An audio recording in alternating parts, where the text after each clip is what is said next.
Hi, I am Basti Witsker. I'm the co-founder of Space Teams. We are a software consultant agency from Hamburg in Germany. I have 15 plus years of experience in software product management. As an employee, I worked in ticketing, urban mobility, ride-hailing, and also government cloud.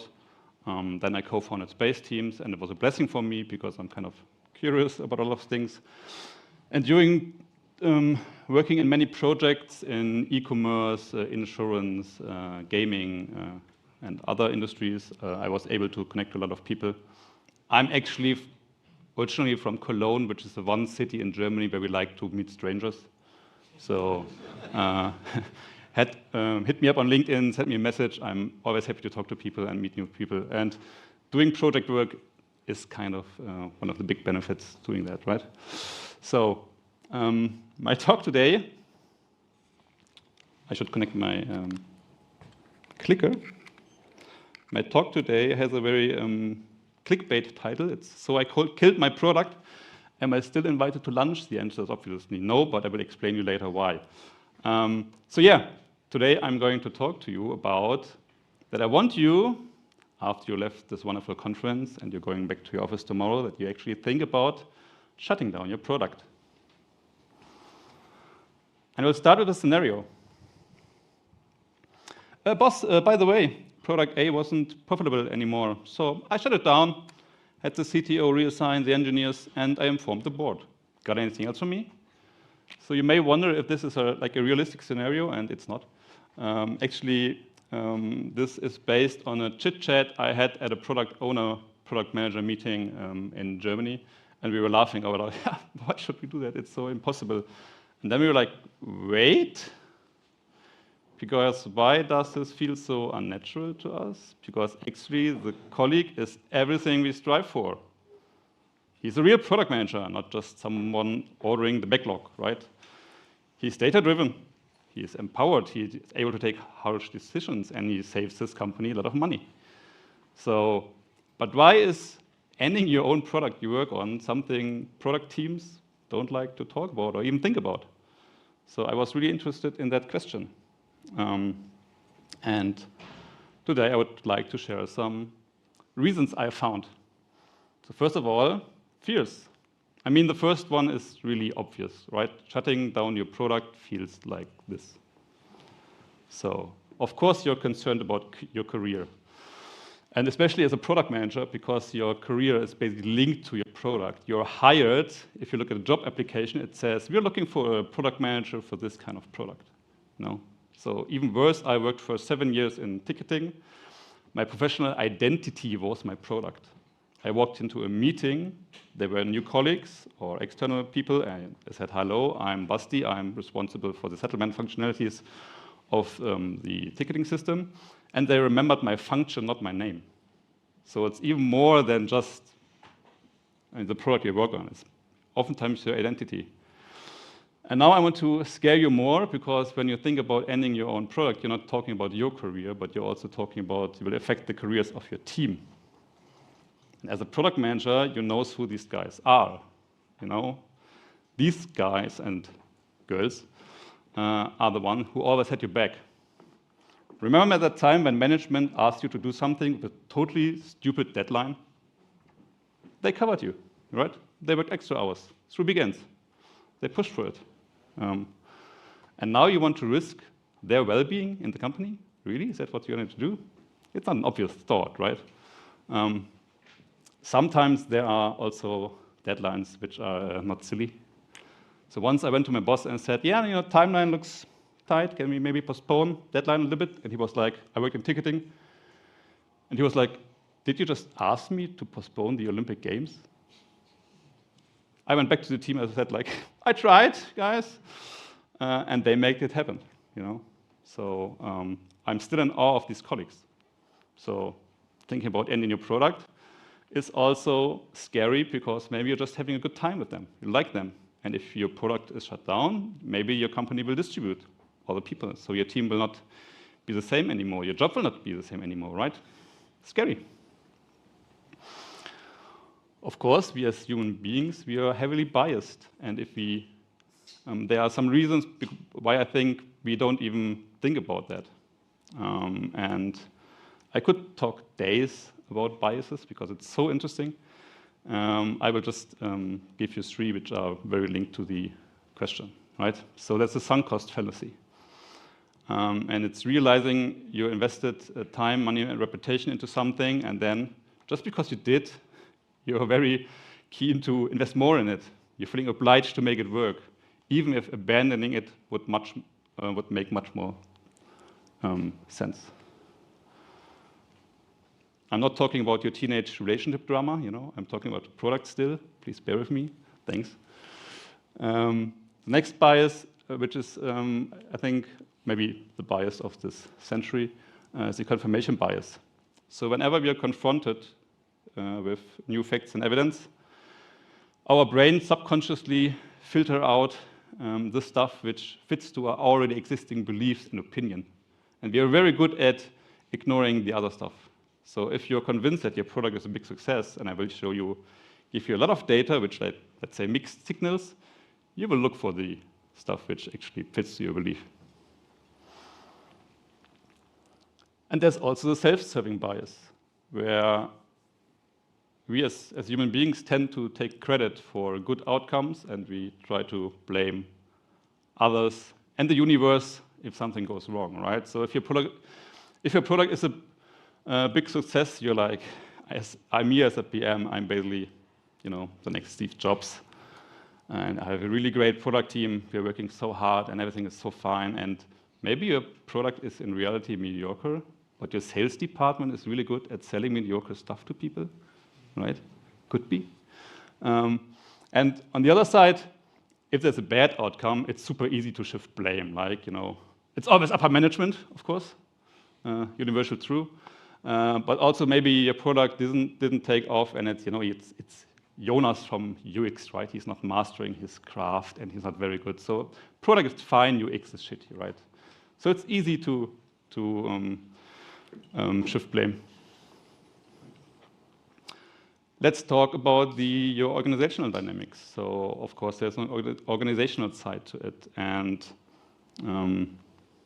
is your organization truly prepared for that moment? Remember the comic strip? The guy said like, got anything else for me? The answer to that obviously is like no. To be fair, most likely no. So neither HR nor your boss will have a plan B for your career. And especially in bigger corporations, they can't have, because it would be, planning. You plan something, 2 weeks later, world have shifted. It's not possible. So. But that's not the only problem.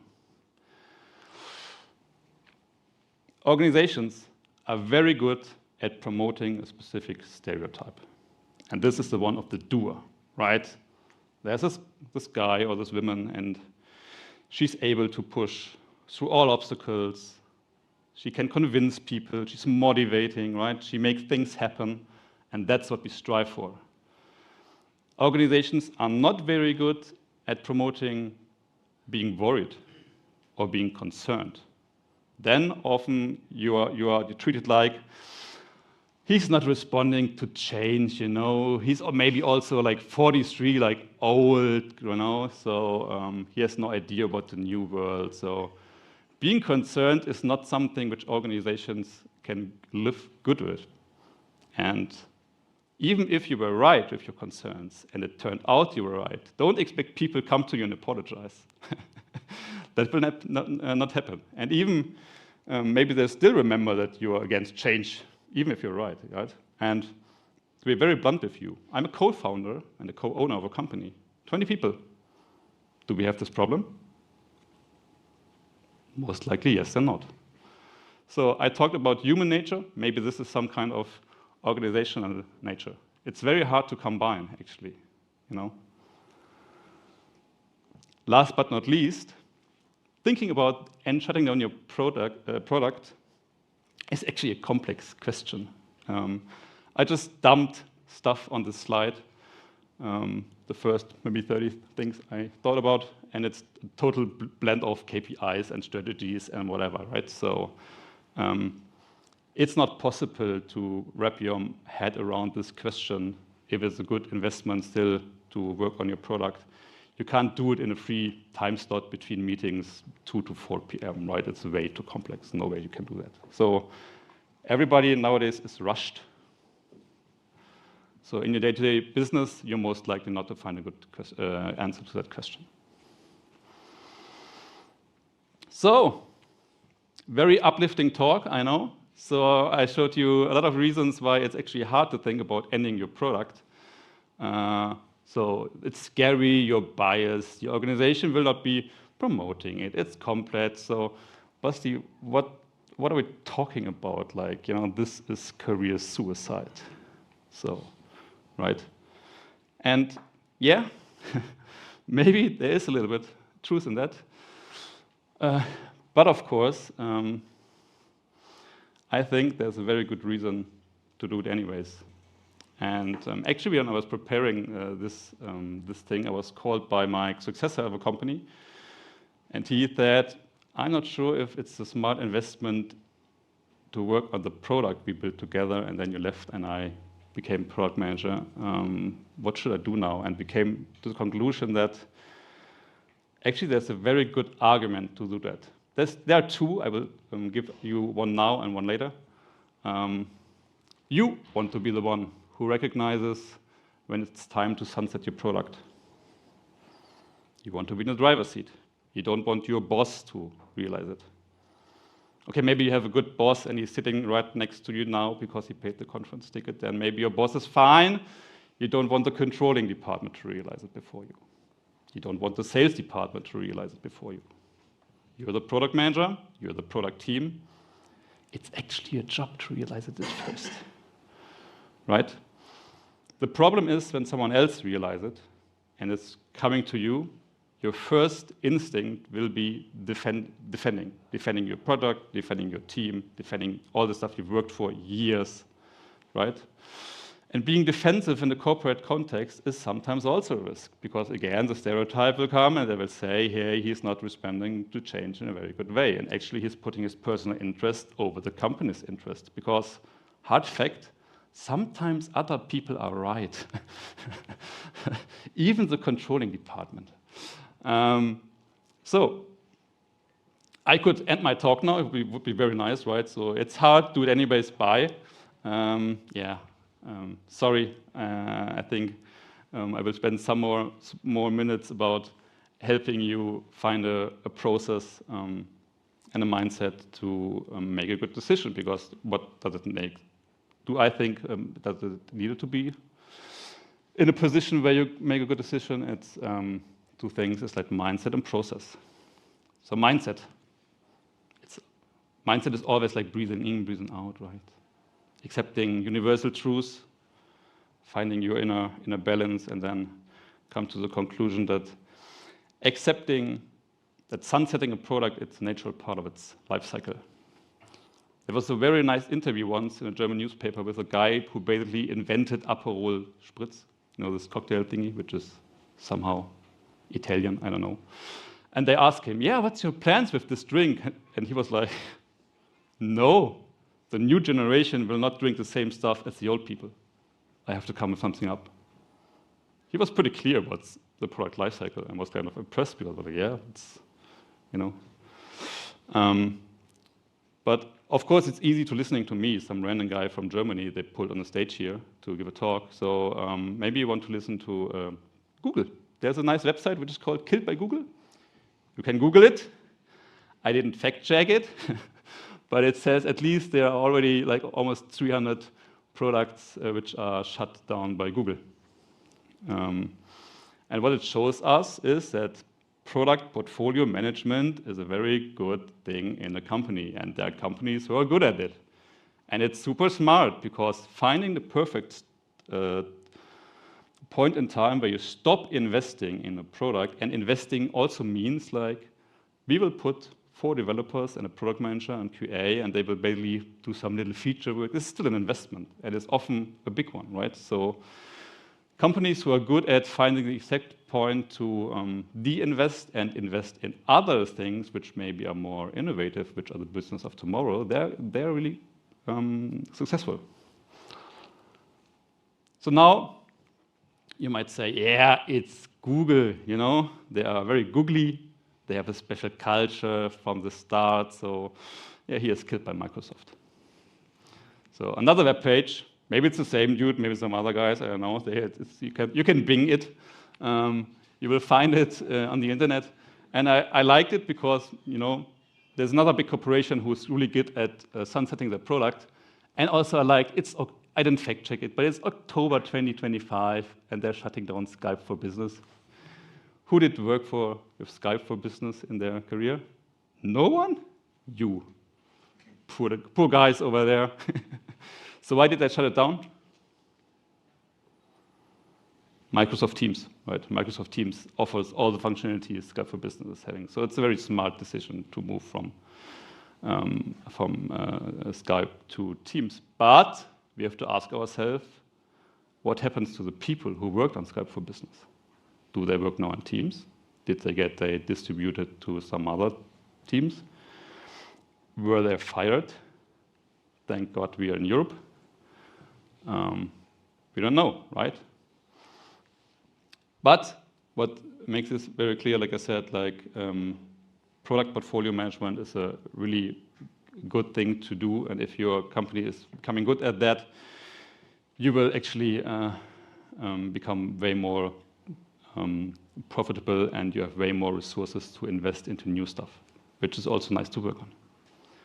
Right, so I hope that somehow lifted you in the mindset that we can now talk about a process about how to think about ending your own product. The first step is obvious, you know. You should gather all your product data and analyze it. What do I mean by product data? It's the old customer acquisition costs, customer lifetime value, monthly recurring costs, churn, new customers per month. If you're working on internal products, also maybe just usage of the product, stuff like this, right? So KPIs we should normally have, and we should have them on the time span so we can see trends, right? That's the first thing you should look at. Maybe you're asking myself, I'm already looking at it, so yeah, but mostly with a mindset of optimization. You're looking, hey, churn is going out of control. We want to reduce churn. Let's do something about it. But I want you to have the mindset that you ask yourself, is this what I see there still good enough? Right? So after the inside perspective, you should also have an outside perspective. You will do market analysis. The same thing appears here, right? You're doing it anyways, but maybe because you're looking at what kind of features they have, what kind of way they're going in. So, but you're not looking from a perspective is how far is the gap between me and the competition? Am I actually able to close it? Or when I'm the leader, will they close it? Are there new market disruptors coming in?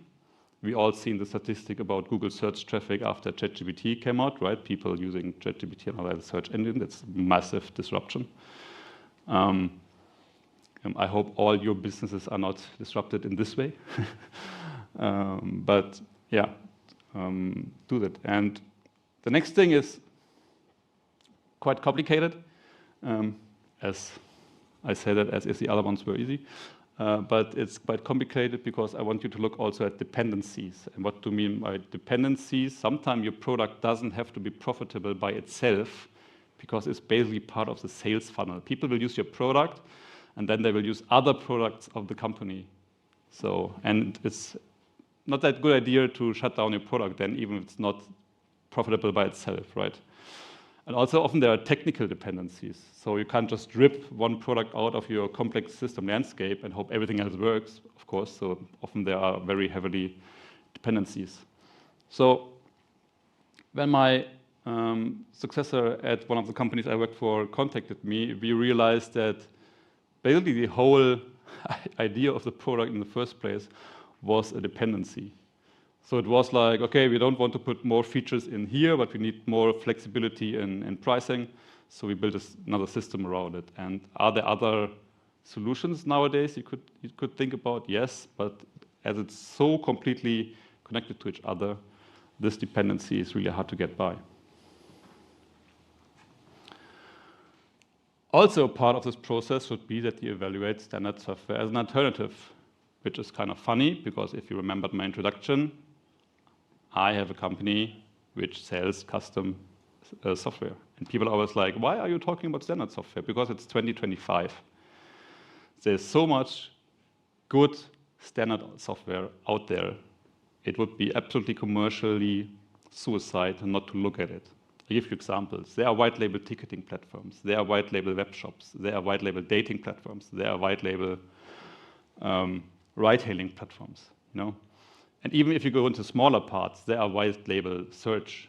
And these things are getting really good at industry specific. We just saw something which says, hey, we are like an AI search, but only for books, which is interesting to for some companies because they have a lot of knowledge then getting inside their product, right? So evaluating standard software is always a good thing. So also try to see if there's maybe something you can switch to. You offer to the market, doesn't change that much, but it's very much cheaper than before. And then I want you to write a conclusion. And yes, you heard me correctly, I want you to write it. Don't do slides. Because if you write something, there's this very nice effect. You write a sentence, you reread it, you realize yourself, actually that's this hypothesis and I'm not sure about it, and then you fact check yourself. And that's a very nice thing which you only get if you write something. Maybe you have heard of the Emerson six-pager method. If not, Google it. I really recommend that you take the effort to do this in writing because, and this is my offer for you guys, the HelloStavanger extra offer. The next thing is optional. Normally I would say always do it, But if you're scared, maybe you're too scared to talk to your boss now from the findings you have. And sometimes you realize that it's actually worse about thinking of ending your product. And then you need some weeks and months to digest it before you take it to the next level. But that's where of course you have to go to, so your conclusion should be really, really tight. All right. So what's my conclusion of this talk? First one, deciding about the end of your software is pretty hard for many reasons. Second, you should do it anyways, before someone else does. And now I promised you there's a second upside to it, because I really promise you, if you do this, and even if you come to the conclusion that it's super obvious that we should still investing in this product, I promise you that during the process, you learned a lot. I'm looking at a room full of 20-somethings. So everybody's searching for more seniority in our jobs, and this process will actually help you. You will learn a lot about your market, your industry, your own product, your company. Well, just because you're looking at the same data maybe, but you're looking from a different perspective. Maybe it's some kind of devil's advocate thing you're doing, right? It will open up your minds for many things. You may have seen the irony of me saying don't do slides while standing in front of slides. So put your money where your mouth is. If you want, I want to invite you. We just published a blog post on our company website. If you check the QR code, you can find it. I will put it also in the speaker notes, in the speaker channel on Slack. Again, as I said, I'm super interested in getting feedback from you for the talk, what you think. If you say this is complete bullshit, please also send me like a long rant message, because maybe I'm finding 2 facts I could learn from. Do this, it would be highly appreciated. Yes. So, I know that maybe I triggered some not so nice emotions now in you. And I want to say sorry, because I didn't mean to. But as you hopefully could see in this talk, I'm on your team, right? So I'm striving that we all get better at our profession, and don't be too scared. Yeah. With this, I actually want to thank HelloStavanger for having me. It's my first international talk, and besides all the business stuff, what I really enjoyed coming here to a foreign country, meet many new people I've never met before, talk to them. And it was not always business, and that's a super great experience, right? So let me put like maybe one sentence in your head to start the early weekend. Always remember, the light at the end of the tunnel may be you. Thanks.